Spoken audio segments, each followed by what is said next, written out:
Hi friends, welcome to my channel mini digital సేవా portal. Friends, ఈరోజు మనం మన యొక్క పిఎఫ్ ఖాతాకు సంబంధించినటువంటి ఫామ్ 15G అనేది మనకు వీడియో పెట్టండి బ్రదర్ అని చెప్పేసి చాలామంది అడగడం జరుగుతుంది.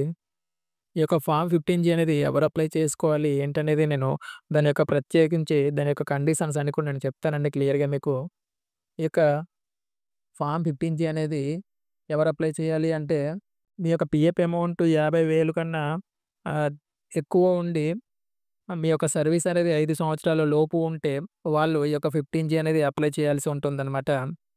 ఒకవేళ మీరు మీ యొక్క పిఎఫ్ అమౌంట్ 50,000 లోపు ఉంటే ఈ యొక్క ఫామ్ 15G అనేది అప్లై చేయాల్సిన అవసరం అయితే లేదండి. అలాగే మీ యొక్క పూర్తి సర్వీస్ అనేది 5 సంవత్సరాల కన్నా ఎక్కువ ఉంటే కూడా ఈ యొక్క ఫామ్ 15G అనేది సబ్మిట్ చేయాల్సిన అవసరం అయితే లేదండి. మన యొక్క ఫామ్ 15G అనేది ఎలా ఫిల్ చేయాలో ఈ యొక్క ఫామ్ 15G అనేది క్లియర్‌గా నేను చెప్పడం జరిగింది. మీరు స్కిప్ చేయకుండా చూస్తే క్లియర్‌గా మీ యొక్క ఫామ్ 15G అనేది తప్పులు లేకుండా అప్లై చేసుకోవాల్సి ఉంటుందన్నమాట. పార్ట్ 1 మాత్రం మనం ఫిల్ చేయాల్సి ఉంటుంది. పార్ట్ 2 అనేది పిఎఫ్ ఆఫీస్‌లో డిపార్ట్‌మెంట్ వాళ్ళు ఫిల్ చేయడం జరుగుతుందన్నమాట. రెండోదేంటంటే, మీ యొక్క పిఎఫ్ అకౌంట్‌కి పాన్ కార్డ్ అనేది లింక్ అవ్వకపోతే మాత్రం 34.608% అనేది టాక్స్ డిడక్ట్ చేస్తారనమాట. మీ యొక్క పాన్ కార్డ్ అనేది ముందుగానే అప్లై చేసుకొనుండండి. అప్‌లోడ్ చేసి ఉంటే ఆ యొక్క పాన్ కార్డ్ అనేది అప్‌డేట్ అయ్యి ఉంటుంది. లేకపోతే ఈ యొక్క 34.608% అనేది టాక్స్ డిడక్ట్ చేస్తారు. ఈ యొక్క ఫామ్ 15G 1 ఏప్రిల్ 2025 నుంచి 31 మార్చి 2026 లోపు అప్లై చేస్తున్నట్లయితే నేను ఈ యొక్క ఫామ్‌ని ఫిల్ చేసినట్టే మీరు కూడా యథావిధిగా అలాగే ఫిల్ చేయొచ్చండి. ఇయర్స్ గాని ఎంత కూడా. ఇక డీటెయిల్స్ అనేది మీ డీటెయిల్స్ తీసుకుంటారు. ఇయర్స్ ఏదైతే ఉందో 2025, 26 అనేది అది నేను ఎలాగైతే రాసానో మీరు అలాగే రాసుకోవాల్సి ఉంటుంది. నీకు ఎలిజిబుల్ అయ్యి ఉండి ఫామ్ 15G అనేది సబ్మిట్ చేయకపోతే మాత్రం మీ యొక్క పిఎఫ్ అమౌంట్ నుండి 10% అనేది టీడీఎస్ డిడక్ట్ చేయడం జరుగుతుందనమాట. అలా చేయకపోతే మీ యొక్క పిఎఫ్ క్లెయిమ్ అనేది రిజెక్ట్ అవ్వడం అయితే జరుగుతుంది కంపల్సరీ. సో, ఇది మీరు చూసుకోండి క్లియర్‌గా నేను చెప్పింది చెప్పినట్లు. సో, ఈ విధంగా మీరు ఈ యొక్క ఫామ్ 15G అనేది ఫిల్ చేసి మీ యొక్క ఫామ్ 19 అప్లై చేసేటప్పుడు మాత్రమే ఈ యొక్క ఫామ్ 15Gని అక్కడ మీరు అప్‌లోడ్ చేయాల్సి ఉంటుందనమాట. వితిన్ 1 ఎంబీ, 2 ఎంబీలో మీరు దీన్ని అప్‌లోడ్ చేయాల్సి ఉంటుంది పీడిఎఫ్‌లో. సో, ఈ యొక్క ఫామ్ 15G ఎవరు అప్లై చేయాలి, ఎవరు అప్లై చేసుకోకూడదో నేను చెప్పానండి క్లియర్‌గా. మీరు ఈ యొక్క ఫామ్ 15G అనేది ఏ విధంగా ఫిల్ చేయాలనేది ఇప్పుడు నెక్స్ట్ ఫర్దర్‌గా చూద్దాం. మీరు స్కిప్ చేయకుండా ఈ యొక్క వీడియోని కంప్లీట్‌గా చూడండి. నచ్చితే సబ్స్క్రైబ్ చేసుకోండి. మీ యొక్క సపోర్ట్ అనేది నాకు చాలా ఇంపార్టెంట్ ఫ్రెండ్స్. మీ సపోర్ట్ ఉంటే చాలు. మీకు ఏ వీడియో కావాలన్నా సరే నాకు కామెంట్ చేయండి. నేను నీట్‌గా, క్లియర్‌గా మీకు అర్థమయ్యే విధంగా తీసి పెడతాను. ఓకే ఫ్రెండ్స్, ఇప్పుడు మనం మన యొక్క ఫామ్ 15G అనేది మనం ఎవరు అప్లై చేయాలి, ఎవరు అప్లై చేయకూడదో మనం చెప్పుకున్నాం కదా! ఇప్పుడు ఈ యొక్క ఫామ్ 15G అనేది ఏ విధంగా ఫిల్ చేయాలో నేను చెప్తానండి. ఇక్కడ ఫిల్ నంబర్ 1 ఉంది కదండీ! ఈ యొక్క ఫిల్ నంబర్ 1లో మన యొక్క పేరనేది, పూర్తి పేరనేది రాయాల్సి ఉంటుందనమాట. ఫిల్ నంబర్ 2లో మన యొక్క పాన్ కార్డ్ నంబర్ అనేది కంప్లీట్‌గా మీరు మీ యొక్క పాన్ కార్డ్ నంబర్ అనేది ఇవ్వాల్సి ఉంటుంది. ఇక్కడ ఫిల్ నంబర్ 3లో ఇండివిడ్యువల్ అని చెప్పేసి మీరు ఫిల్ చేయాల్సి ఉంటుందనమాట స్టేటస్ అనేది. మెరిటల్ స్టేటస్ గాని, ఈ విధంగా ఉన్న స్టేటస్‌లు అసలు ఇవ్వద్దండి. మీరు ఈ యొక్క పాన్ కార్డ్‌లో ఏదైతే ఇస్తారో ఇండివిడ్యువల్ అని, ఆ యొక్క ఇండివిడ్యువల్ అనే స్టేటస్‌ని మాత్రం ఇక్కడ ఇవ్వండి. ఇక్కడ ప్రీవియస్ ఇయర్ అంటే ఫైనాన్షియల్ ఇయర్ అనమాట. ప్రెజెంట్ ఇది 2025, 26 కాబట్టి ఇక్కడ మనకు ఫైనాన్షియల్ ఇయర్ 2025, 26 అని చెప్పేసి ఫిల్ చేయాల్సి ఉంటుందనమాట. ఇది ఆహ్, 2026 ఏప్రిల్ తర్వాత అయితే 2026, 2027 అని ఇవ్వాల్సి ఉంటుంది. ప్రెజెంట్ 2025 ఆగస్ట్‌లో అప్లై చేస్తున్నాం కాబట్టి 2025, 2026 అని చెప్పేసి ఇవ్వాల్సి ఉంటుంది. 2026 31 మార్చ్ లోపు ఎవరిచ్చినా సరే ఇక్కడ 2025, 2026 అని ఫిల్ చేయాల్సి ఉంటుందనమాట. ఇక్కడ రెసిడెన్షియల్ స్టేటస్ అనేది ఇండియా అని చెప్పేసి ఇవ్వండి. ఫిఫ్త్ ఫిల్‌లో. తర్వాత సిక్స్త్ దాంట్లో మీకు మీ యొక్క డోర్ నంబర్ అనేది ఇవ్వాల్సి ఉంటుంది. ఈ యొక్క 6 నుంచి 13 వరకు మీ కంప్లీట్‌గా మీ యొక్క కరెంట్ డీటెయిల్స్ అనేది ఇవ్వాల్సి ఉంటుంది. అది మన యొక్క పిఎఫ్ ఖాతాకి మ్యాచ్ అయినా, మ్యాచ్ అవ్వకపోయినా నో ఇష్యూ అనమాట. ఇక్కడ మీ యొక్క కరెంట్ డీటెయిల్స్‌ని మీరు ఇవ్వాల్సి ఉంటుంది. సిక్స్త్ ఫిల్‌లో మీరు యొక్క డోర్ డోర్ నంబర్ అనేది ఇవ్వండి. సెవెంత్ ఫిల్‌లో మీ యొక్క విలేజ్ నేమ్ అనేది ఇవ్వండి. ఎయిత్ ఫీల్డ్‌లో మీ యొక్క ల్యాండ్ ల్యాండ్ మార్క్ గాని, రోడ్ గాని మీ యొక్క మెయిన్ ల్యాండ్ మార్క్ అనేది ఇవ్వండి. నైన్త్ ఫీల్డ్‌లో మీ యొక్క సిటీని ఇవ్వండి. 10థ్ ఫీల్డ్‌లో మీ యొక్క డిస్ట్రిక్ట్‌నివ్వండి. 11థ్ ఫీల్డ్‌లో మీ యొక్క స్టేట్‌నివ్వండి. 12థ్ ఫీల్డ్‌లో మీ యొక్క ఆహ్, మండలం పిన్ కోడ్‌ని మాత్రం ఇవ్వండి. 13 ఫీల్డ్‌లో మీ యొక్క ఈమెయిల్ ఐడీనివ్వండి. ఇక్కడ 14 ఫీల్డ్‌లో మీ యొక్క ఫోన్ నంబర్ అనేది ఇవ్వాల్సి ఉంటుంది. 15 ఫీల్డ్ ఉంది గదా! ఇక్కడ మీరు ఏదైతే పోస్ట్ ఆఫీస్ డిపాజిట్స్ కానీ, ఏవైనా ఐటీ రిటర్న్స్ గాని ఫిల్ చేసినట్లయితే యెస్ అని చెప్పేసి మీరు ఇక్కడ ఎస్ఎస్‌సిడ్ దగ్గర మీ యొక్క ఏ సంవత్సరంలో అయితే మీరు ఇచ్చారో ఆ యొక్క ఇయర్‌ని ఇక్కడ రాయాల్సి ఉంటుంది. మీరు ఎలాంటి ఫైల్స్ అనేది మీరు అప్లై చేయలేదనుకుంటే ఇక్కడ నో ఇచ్చేసి కిందకొచ్చేయొచ్చండి. ఇక్కడ 16థ్ ఫీల్డ్‌లో మీ యొక్క ఎంప్లాయీకి, ఎంప్లాయర్‌కి కలిపితే అమౌంట్ ఎంతుందో పీఎఫ్ ఖాతాలో ఓన్లీ మనకు ఈ యొక్క ఫార్మ్ 15జీ అనేది ఓన్లీ ఎంప్లాయీకి, ఎంప్లాయర్‌కి కలిపితే అమౌంట్ ఎంతుంటదో ఆ యొక్క ఫార్మ్ 19కి మాత్రమే ఈ యొక్క 15జీ అప్లై అవుతుందండి. ఈ యొక్క పెన్షన్ ఫార్మ్ 10సి ఉంది కదా! పెన్షన్ తీసుకోవడానికి ఈ యొక్క ఈ యొక్క ఫార్మ్ 10సికి అనేది ఇది నాట్ ఎలిజిబుల్ అనమాట. ఓన్లీ 15జీ అనేది ఓన్లీ ఫార్మ్ 19కి మాత్రం అప్లికేబుల్ అవుతుంది. సో, ఇక్కడ ఫార్మ్ 19కి మనకు ఎంప్లాయీ, ఎంప్లాయర్ ఈ యొక్క 2 కేటగరీస్ అమౌంట్ మాత్రమే వస్తుందనమాట. మీరు మీ యొక్క పాస్‌బుక్ చెక్ చేసుకొని అక్కడ ఎంతైతే ఉందో అమౌంటు, ఆ యొక్క amount complete employee, employer amount మాత్రమే ఇక్కడ మీరు 16థ్ ఫీల్డ్‌లోకి ఎంటర్ చేయాల్సి ఉంటుందనమాట. అర్థమైంది కదండీ! మీ యొక్క ఎంప్లాయీ, ఎంప్లాయర్ అమౌంట్ మాత్రమే ఈ యొక్క 16థ్ ఫీల్డ్‌లోకి మీరు ఎంటర్ చేయాల్సి ఉంటుంది. అయితే 17థ్ ఫీల్డ్ ఉంది కదా! ఇది మనకు ఆహ్, కంప్లీట్‌గా మన యొక్క ఫైనాన్షియల్ ఇయర్‌లో 2025, 26 ఈ యొక్క ఫైనాన్షియల్ ఇయర్‌లో 2025 మార్చ్ టు 2026 మార్చ్ 31 వరకు ఎంతైతే అమౌంట్ మనకు మన యొక్క complete amount financial year amount ఎంతైతే ఉంటుందో ఆ యొక్క అమౌంట్‌ని రాయాల్సి ఉంటుంది. కానీ కంప్లీట్ ఆ యొక్క అమౌంట్ ప్లస్ ఈ యొక్క ఎంప్లాయర్ అమౌంట్ కలిపి రాయాల్సి ఉంటుందనమాట. అది మీకు ఒకసారి చెప్తాను చూడండి. ఇది 16థ్ దాంట్లో మన యొక్క ఎంప్లాయర్ అమౌంట్ పీఎఫ్ అమౌంట్ అనేది 1,20,000 రాసాం కదా! అయితే ఇక్కడ మనకు ఎస్టిమేటెడ్ ఇయర్‌లో మన యొక్క ఫైనాన్షియల్ ఇయర్‌లో మన యొక్క అమౌంట్ అనేది 1,10,000 అనుకుందాం. మన యొక్క కంప్లీట్ సాలరీ.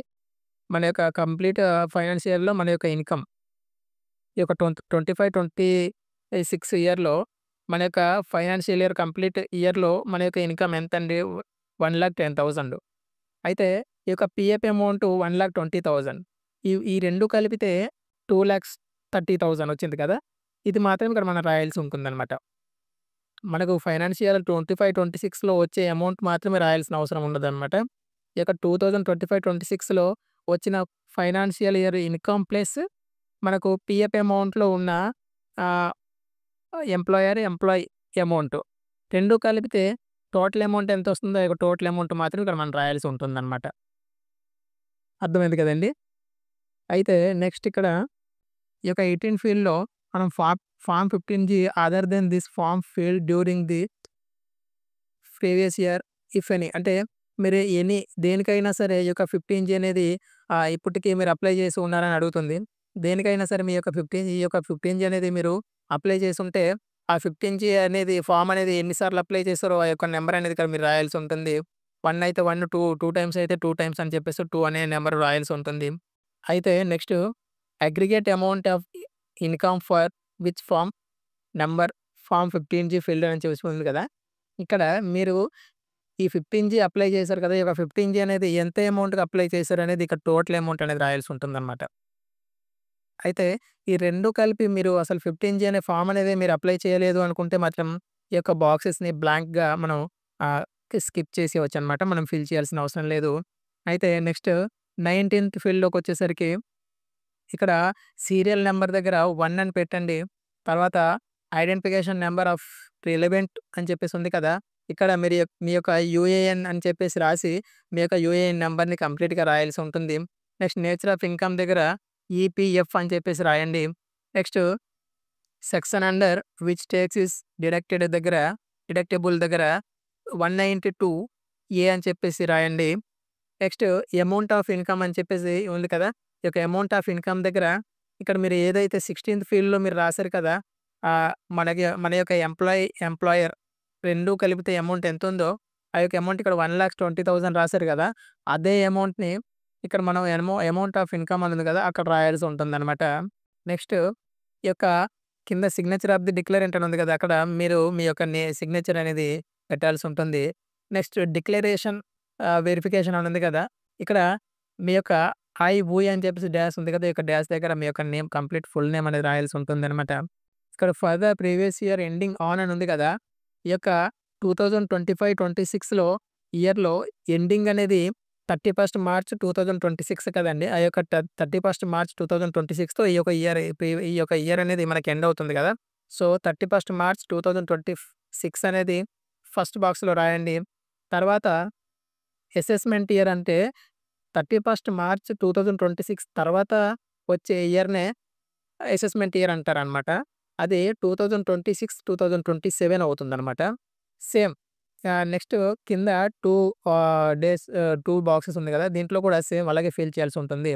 మనకి ఆహ్, 31 మార్చ్ 2026 అని, దాని తర్వాత అసెస్మెంట్ ఇయర్ అంటే 2026, 2027 అనేది ఇక్కడ వస్తుందనమాట. పైన 2 మీరేదైతే ఫిల్ చేసారో కింద 2 కూడా యాజ్ టీజ్‌గా మీరు అలాగే ఫిల్ చేయాల్సి ఉంటుంది. ఏప్రిల్ 1, 2026 తర్వాత అప్లై చేసేవాళ్ళైతే ఇక్కడ 2027 31 మార్చ్ 2027 అని రాయాల్సి ఉంటుంది. ఇక్కడ 2027, 2028 అని చెప్పేసి రాయాల్సి ఉంటుందనమాట. సో, ప్రెజెంట్ 2025, 2026లో అప్లై చేసే వాళ్ళు మాత్రమే యాజ్ టీజ్‌గా దీన్ని ఇలాగే రాయాల్సి ఉంటుందనమాట. ప్రెజెంట్ ఈ యొక్క ఇయర్‌లో మీరు అప్లై చేసేవాళ్ళుంటే ఈ యొక్క ఫార్మ్‌ని 31 మార్చ్ 2026 నెక్స్ట్ దీని తర్వాత వచ్చే ఇయర్ 2026, 2027 అని రాయాల్సి ఉంటుంది. అలా మనం కిందకి స్క్రాల్ చేసినట్టయితే ప్లేస్ అనే దగ్గర మీ యొక్క ప్లేస్‌ని మీరివ్వండి. నెక్స్ట్ మీరు ఏ రోజైతే అప్‌లోడ్ చేస్తున్నారో ఆ యొక్క అప్‌లోడ్ చేసే డేట్‌ని మీరివ్వండి. నెక్స్ట్ ఇక్కడ ఇంకో సిగ్నేచర్ అనేది మనం ఇవ్వాల్సి ఉంటుందనమాట. సిగ్నేచర్ ఆఫ్ ది డిక్లరెంట్ దగ్గర. ఈ యొక్క సిగ్నేచర్ అనేది మనం ఇచ్చిన తర్వాత ఈ యొక్క ఫార్మ్ 2 ఉంది కదా! ఈ యొక్క ఫార్మ్ 2 అనేది మనం ఫిల్ చేయాల్సిన అవసరం ఉండదండి. ఇది ఈ యొక్క పీఎఫ్ ఆఫీస్ వాళ్ళు దీన్ని ఫిల్ చేస్తారనమాట. అయితే ఈ యొక్క ఫార్మ్ 2 అనేది కూడా మనం ఆహ్, అప్‌లోడ్ చేసేటప్పుడు ఫార్మ్ 1, ఫార్మ్ 2 2 చేయాల్సి ఉంటుందనమాట. అయితే ఇదండి ఈ యొక్క ఫార్మ్ 15జీ అప్లై చేసే పూర్తిగా ఫిల్ చేసే విధానం.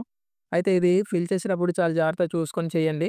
మీకేదైనా డౌట్ అనిపిస్తే కంపల్సరీ నన్ను కాంటాక్ట్ అవ్వచ్చండి. ఖచ్చితంగా మీకు డిస్క్రిప్షన్‌లో నా యొక్క వాట్సాప్ నంబర్ ఇస్తాననమాట. మీరు వాట్సాప్‌లో నాకు మెసేజ్ చేసుకోవచ్చు కంపల్సరీగా. అయితే ఇది మనం చూసుకోవాలండి. ప్రతి ఒక్కళ్ళు కూడా ఈ యొక్క ఫార్మ్ 15జీ అనేది అక్కడ ఉందని చెప్పేసి అప్లై చేసేవద్దు. అక్కడ ఫార్మ్ 15జీ అని చెప్పేసి రెడ్ స్టార్ మార్క్‌లో మీకు స్టార్ ఉంటేనే మీకది మ్యాండేటరీ అవుతుంది. అప్పుడే మీరు ఈ యొక్క ఫార్మ్ 15జీ అప్లై చేయాల్సి ఉంటుంది. అంతేగాని మీరు ఫార్మ్ 15జీ కంపల్సరీ అప్లై చేయాలి అనేదైతే కాదు. మీకు ఫార్మ్ 15జీ ఎవరు అప్లై చేయాలో ఆల్రెడీ నేను చెప్పాను కదండీ! మన యొక్క పీఎఫ్ అమౌంట్ రూ. 50,000 కానీ, అంతకంటే ఎక్కువ గాని ఉండి, మీ యొక్క సర్వీస్ అనేది 5 సంవత్సరాల లోపు ఉంటేనే ఈ యొక్క ఫార్మ్ 15జీ అనేది మీరు అప్లై చేయండి. ఎవరు తొందర అయితే పడకండి. ఫార్మ్ 15జీ అనేది కొందరు సబ్మిట్ చేయాల్సిన అవసరం కూడా ఉండదు. ఒకవేళ మీ పీఎఫ్ అమౌంట్ 50,000 కన్నా లోపు ఉంటే ఫార్మ్ 15జీ అనేది మనం సబ్మిట్ చేయక్కర్లేదు. అలాగే మా యొక్క సర్వీస్ అనేది 5 సంవత్సరాల కన్నా ఎక్కువ ఉంటే ఫార్మ్ 15జీ కూడా మళ్ళీ అవసరం లేదనమాట. మనం ఎన్ని కంపెనీల్లో అయితే వర్క్ చేసామో ఆ యొక్క అన్ని కంపెనీలకి కలిపి ఈ యొక్క 5 ఇయర్స్ అనేది కౌంటింగ్ అవుతుందనమాట. సో, ఇది చూసుకోండి ఒకసారి. ఇది వీడియో అండి. మీకు ఈ యొక్క వీడియో నచ్చినట్లయితే సబ్స్క్రైబ్ చేసుకుంటారని అనుకుంటున్నాను. అండ్ లైక్, షేర్ చేయండి. 10 మందికి వెళ్తుందండి కంపల్సరీ. చాలా చాలా ఇంపార్టెంట్ ఈ యొక్క వీడియో అనేది. మీ వల్ల ఇంకో ఇద్దరికి యూజ్ అవుతుందన్నా సరే మనకందరూ గూడా హ్యాపీ కదా! చాలామందికి ఈ యొక్క పీఎఫ్‌కి సంబంధించి చాలామందికి తెలీదు. తెలుసుకున్న వాళ్ళే కంపల్సరీ వాళ్ళని హెల్ప్ చేయాలని చెప్పేసి నేను కోరుకుంటున్నాను. ఇదే అండి video. Thank you so much. జై హింద్.